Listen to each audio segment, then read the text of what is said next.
Today we're back in Delta, BC with Mint Tiny House Company checking out their 41-foot gooseneck floor plan, which features a main floor bedroom.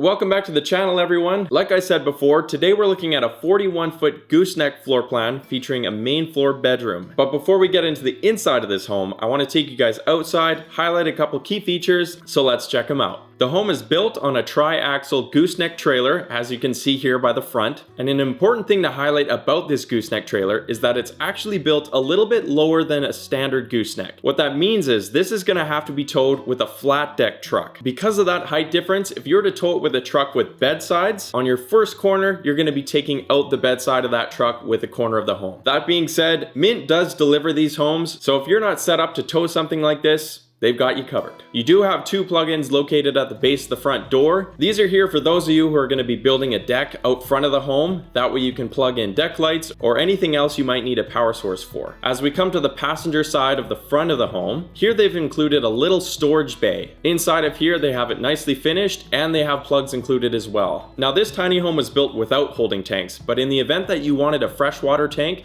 this is where that freshwater tank would go. As we come around to the front, just underneath the gooseneck portion of the trailer, you're going to find a spot for 2 propane bottles, and you're going to have the heat pump, which is what is used for your mini split heating and cooling inside of the home. As we come around to the back side of the home, below here you're going to have access to the internals of your Truma hot water on demand unit. Next to it you'll find your freshwater connection and 2 more exterior plugs. Next to the wheel well down here are going to be your sewer outlet connections. Once again, this home was not built with holding tanks, so all of your wastewater is designed to be flushed out directly into a septic or sanitary station. That being said, if you're looking to have holding tanks built on board, Mint Tiny Homes can do that for you. Finally, at the back corner of the home here, you're going to have your exhaust for your furnace, your shore power connection, and your cable hookups. The exterior construction of these homes closely resembles Hardie board, but is actually what's called LP Smart siding. The difference between the two is Hardie board is built with a concrete-based construction. The downside of that is that it's heavier and it doesn't expand and contract well. LP Smart siding is a wood fiber board. The benefit of that is these boards are going to expand and contract way better, especially if you're in a climate where you see both low temperatures and high temperatures. In addition to that, it's also much lighter than Hardie board. All of the windows on this home are dual pane as well, and if I'm not mistaken,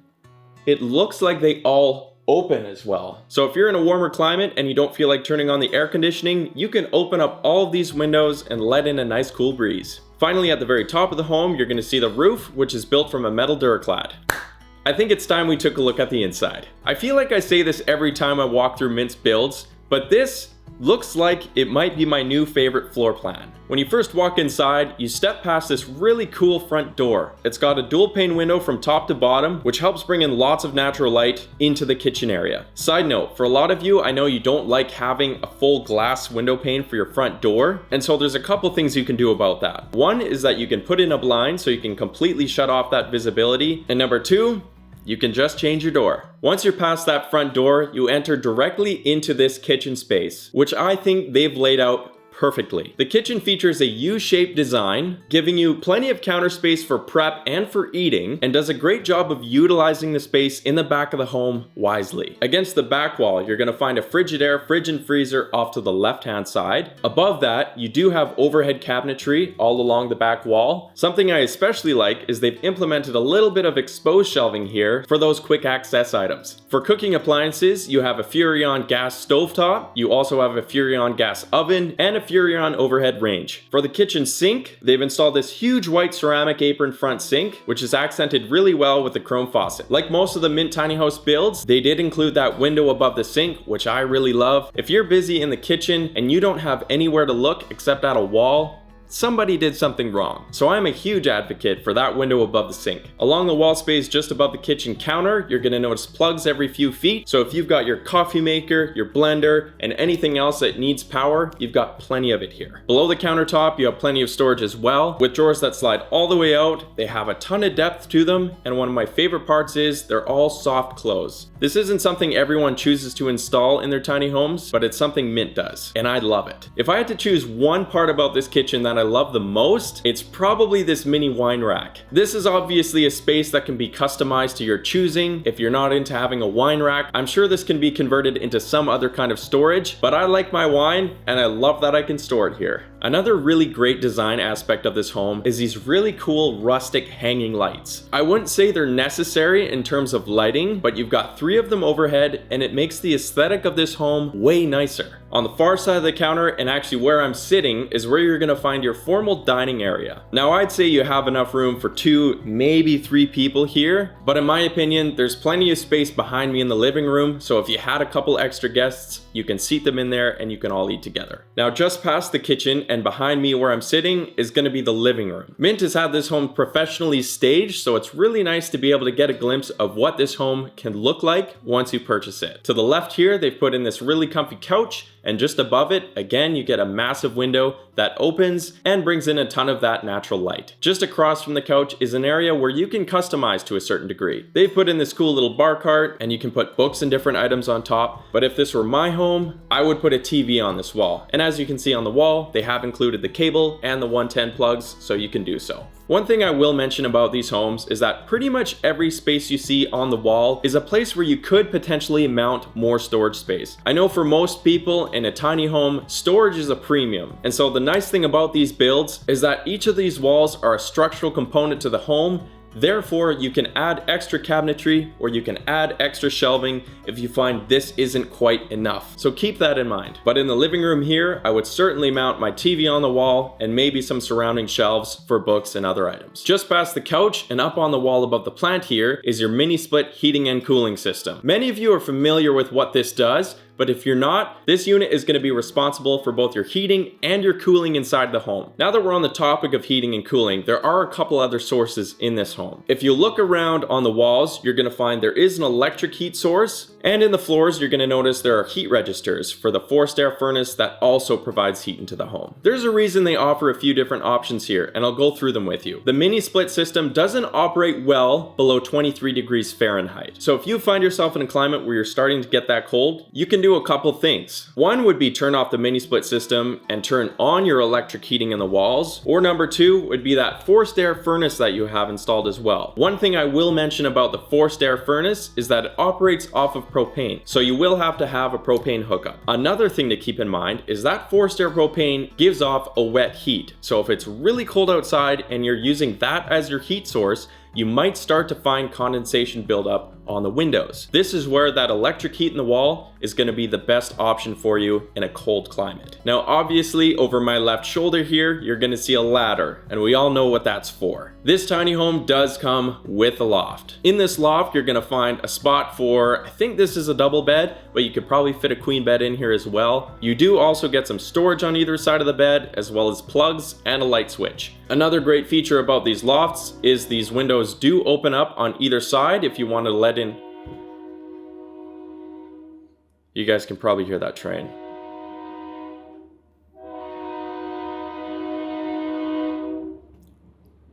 Okay. We're gonna wait for the train. And for those of you wondering about the height in here, in my opinion, there's plenty enough room to crawl around and do what you need to do. Keep in mind, this is a bedroom, so you're not doing much up here other than sleeping. So it's probably not that important for you to be standing up here. But either way, I can sit up in bed just fine here, and I have plenty of headroom to go about my business and be comfortable hanging out. Back downstairs and just past the living room, you're gonna find the bathroom space, which I think is laid out perfectly. As soon as you enter the bathroom, to your left-hand side, you have a vanity, a little bit of storage below it, and a nice big mirror. Just past the vanity, you're gonna have a porcelain toilet, and on the opposite wall, you have this massive tiled shower with glass doors. And yes, this is actual white subway tile. Oftentimes in tiny homes, you're gonna find a one-piece fiberglass shower, which isn't a bad thing, that's a great shower. But this has actual tile with actual grout, so it feels just like home. Just next to the shower on the right hand side, they've included a washer and dryer combo, so this unit here is going to be able to wash and dry your clothes all in one unit. Just above it, they've included a shelf here so you can do all your folding, and then of course above it, they've left plenty of room if you want to put in a little hanging rod to hang dry clothing. One thing I love about this bathroom is they've packed everything you need into this space, yet it feels like you have tons of space to move around. To give you an idea of head clearance, I'm 6'4" and I have plenty of room to move around in here and get everything I need done. Finally, at the very front of the home, and probably the part you've been waiting for, is the main floor bedroom. You enter the bedroom up these 3 steps, which by the way, all have storage in them. Each step is on a hinge, which will open and give you access to storage below it. Now I did say this is a main floor bedroom, and technically it's not because you do have steps up into that bedroom, but the steps are very manageable and you do have a railing on the side as well. So if you're someone who does have a bit of difficulty getting up and down steps, this really is as comfortable as it gets. And after you've made it up those steps, welcome to the master bedroom. This is truly an amazing space. You can see in front of me here, you have a queen size bed, and on either side you have room for a nightstand. And one of the best features of all is the huge windows on each of the walls here. There's nothing I love more than natural light in a tiny home. All of these windows are of course emergency exit as well. And as you turn around in your bedroom, on either side of the entry and exit of this room, you have closet space. As you can see here, Mint has left this completely free of shelving, so you can really customize this space to what you need. If you want full cabinets on one side and hanging storage on the other, you can do that. And to close off this space, you get a really cool sliding barn door. I love how they design this space, and I love how they've designed each area of the home and given proper proportions to each area of the home. The kitchen has enough space to do all your prep work and eating. The living room has enough space to hang out and enjoy a movie. You have a loft for the kids, the guests, or an office space. The bathroom is in the perfect spot right off the master bedroom, and of course the master bedroom, ooh. All of these homes are also built using certified trades. So not only does it look good, it's also built really well. And it's built to last, which is important when you're spending any kind of money on something like this. So what do you guys think? I'd like to hear from you in the comments. What do you like? What don't you like? Or what would you change? Tell me about it. And if you're someone who's interested in what Mint builds and how they build them and what they can do for you, I've left all of their information in the description below, website, and everything you need to find the answers you're looking for. Mint will have these built and shipped pretty much anywhere across Canada and the United States, so if you're interested in learning more, click the link below. Otherwise, that's all for me today, guys. Once again, let me know what you think in the comments. If you like this video, give it a thumbs up and share it with your friends. If you haven't subscribed to the channel already, please consider doing so, and I will see you guys in the next video.